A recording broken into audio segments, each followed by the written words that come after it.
There's a quiet revolution underway in the world of American medicine, a movement that's not taking root in the hallowed halls of Harvard or Johns Hopkins, but rather on the sun-drenched shores of a tropical island in the Philippines. Far from the traditional centers of medical prestige, a new destination is emerging for ambitious students who are seeking something different, something more meaningful in their medical education. Increasingly, top U.S. students are making the bold decision to turn down offers from elite American medical schools. Instead, they're packing their bags and heading to Cebu, drawn by the promise of a medical education that goes beyond textbooks and test scores. Here, they find a vibrant international community, a chance to learn alongside peers from around the world, and an opportunity to immerse themselves in a culture that values compassion as much as clinical skill. At the forefront of this movement is Alina Hayes, a valedictorian from Marin County, California. With her academic achievements and leadership skills, Alina could have chosen any path. Instead, she became the face of a new generation of future doctors, one willing to challenge the status quo and seek out a more holistic approach to medicine. For Alina, the path seemed clear: the Ivy League, a prestigious residency, and a career in the U.S. medical system. But she surprised everyone, including her family, by choosing Cebu. Her decision sparked difficult conversations at home, as she weighed the expectations of her loved ones against her own desire to make a difference in the world. Alina's journey shines a light on a growing crisis in American medical training. Students face crushing debt, relentless pressure, and a system that too often prioritizes profit and paperwork over patient care. Burnout is common, and the human side of medicine is sometimes lost in the race to keep up. In Cebu, Alina discovered a different philosophy, one that emphasizes hands-on experience from day one, deep cultural immersion, and a commitment to treating the whole person, not just the illness. She learned to see patients as individuals with stories, families, and dreams, and to approach medicine as both a science and an art. This is the story of how one bold choice by a determined young woman from California is lighting a new path for American medicine, inspiring others to rethink what it truly means to heal, to serve, and to lead. Alina Hayes grew up surrounded by privilege, comfort, and every opportunity money could buy. Her childhood was spent in the heart of Marin County, a place where tree-lined streets wind past sprawling mansions and luxury cars are a common sight. From the outside, it seemed like Alina had everything anyone could ever want: a beautiful home, a loving family, and a future paved with promise. But with that privilege came high expectations. In Marin County, success wasn't just encouraged, it was demanded. The pressure to excel was woven into every part of her life, from school to social circles.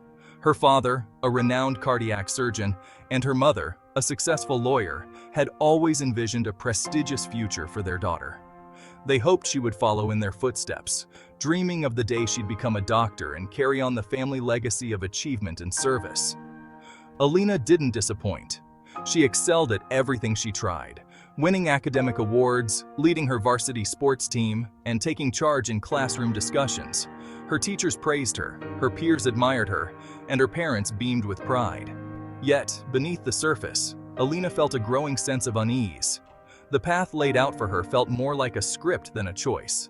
She often found herself alone, questioning whether the future she was being pushed toward was truly her own. Shadowing doctors, she witnessed the reality behind the prestige. Brilliant people overwhelmed by endless paperwork, student debt, and the constant threat of burnout. The glamour of medicine faded as she saw the toll it took on even the most passionate professionals. What struck her most was the lack of genuine human connection. The moments she'd imagined, helping people, making a difference, seemed lost in a sea of bureaucracy and exhaustion. When Alina started at UCLA, she noticed her peers were just as driven, chasing perfect resumes and prestigious internships. But she began to look elsewhere for inspiration, reading stories about students who chose a different path, studying medicine abroad. Stories from the Philippines stood out to her. There, students gained early clinical experience, worked closely with patients in rural communities, and learned the true meaning of service. The idea of making a real impact, of connecting with people in need, sparked something inside her. A radical idea began to take root in Alina's mind, one that would challenge everything she'd been taught about success. She realized that to find her own path, she might have to leave everything familiar behind and take a leap into the unknown. Alina's acceptance letters from Stanford, UCSF, and Johns Hopkins thrilled her family. But she held another letter from a medical university in Cebu. To her family, it was a backup. To Alina, it was a chance to learn medicine differently. Her father was furious, unable to understand why she'd trade prestige for the unknown. Alina explained crippling debt, burnout, and a desire to learn medicine with her hands and heart, not just from textbooks. "Dad, I want to be a doctor for people, not just a system," she said. In Cebu, students start in community clinics from year one. She wanted to heal, not just treat. Her conviction was unshakable. For Alina, Cebu wasn't a compromise. It was a calling. The differences between US and Cebu medical education are stark, revealing not just two systems, but two philosophies about what it means to become a doctor. In the United States, medical school is often described as a marathon of stress. The workload is intense, the expectations are sky high, and the financial burden can be overwhelming. Students routinely face tuition fees that can reach hundreds of thousands of dollars, leading many to graduate with significant debt. This pressure can contribute to burnout, anxiety, and even cause some to reconsider their career path. The environment is highly competitive, with students constantly striving to outperform their peers. Much of the early curriculum is focused on standardized tests and theoretical knowledge, leaving little room for hands-on patient care in the first years.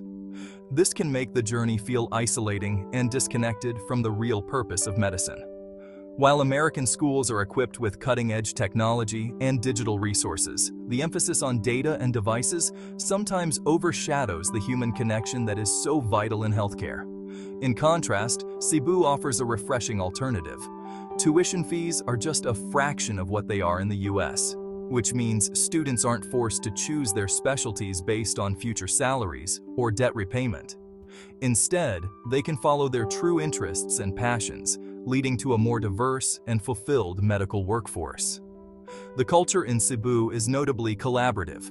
Students work together, share resources, and support each other's growth, fostering a sense of community rather than competition. This teamwork prepares them for the realities of healthcare, where collaboration is essential. From the very beginning, Cebu students are immersed in real-world settings. They work in community clinics, interact with patients, and learn to listen deeply, observe carefully, and build trust with those they serve. This early exposure shapes their understanding of medicine as a service, not just a science. They are taught to see patients as individuals with unique stories, not just as medical cases or diagnoses. Empathy and communication are emphasized alongside clinical skills. The Cebu model instills the belief that humanity is the first and most important lesson in medicine. Instructors lead by example, showing students how to care for both the body and the spirit. Ultimately, Cebu's approach is fundamentally different and deeply human. It's a model that prioritizes compassion, community, and connection, reminding us that at its core, medicine is about people helping people. Alina's arrival in Cebu was a shock. Humid air, bustling streets, and a world away from Marin County. Culture shock hit hard, and she briefly doubted her decision. But the warmth of her classmates and the spirit of Bayanihan, communal unity, quickly won her over. There was no competition, just shared purpose. Her training began immediately, not in lecture halls, but in a community health clinic. She learned to take blood pressure, listen to stories, and see how poverty and family shaped health. She encountered diseases she'd only read about. Professors taught through stories, connecting science to real lives. Alina realized her education was richer, not lacking. She was already learning to be a doctor, not just studying to become one. Back in California, Dr. Hayes worried his daughter was falling behind. He flew to Cebu, expecting to find a subpar school. Instead, he found well-equipped labs and passionate professors, many trained in the US or Europe. The turning point came at a community clinic, where he watched Alina care for patients with empathy and skill. He saw her comfort an elderly woman and play with a frightened child. The clinic was full of energy and joy, not burnout. Students were connected to their community, not just their studies. Dr. Hayes realized Alina was learning the art of healing, not just medicine. His skepticism faded. He saw that Cebu offered a more complete education. Dr. Hayes witnessed a powerful lesson, a fisherman sharing his struggles with pain and work. Students asked about his life, not just his symptoms. In Cebu, understanding the patient's story is the most important diagnostic tool. Students learn to listen, consider social factors, and practice social medicine as the norm. Community clinics are living labs. Students run health seminars, make home visits, and adapt to limited resources. They become part of the community, not just visitors. Early, real-world exposure strips away arrogance and builds empathy. By clinical rotations, they see patients as people, not cases. Compassion comes first, diagnosis second. Dr. Hayes realized this was the lesson missing from his own training. Dr. Hayes returned home transformed, now a vocal advocate for Cebu's model. He shared his story, sparking conversations among colleagues about the need for more human-centered training. Other doctors, worried about burnout and debt, began researching Philippine medical schools. They found graduates excelled on U.S. licensing exams and were fully eligible to practice in the States. Alina's story spread, inspiring top students to consider Cebu. Admissions inquiries from the U.S. soared. It was no longer a backup plan, but a deliberate choice for a more balanced, compassionate education. A ripple was turning into a wave. Years later, Dr. Alina Hayes is proof of Cebu's success. She excelled on her U.S. exams and matched into a top family medicine residency, chosen out of passion, not financial pressure. Her clinical skills and bedside manner stand out. Cebu graduates are known for resilience, resourcefulness, and empathy, skills honed in real-world settings. Alina now mentors others, building bridges between U.S. and Philippine medical education. Her story isn't a critique, but a call for cross-pollination, blending U.S. technology with Cebu's humanistic heart.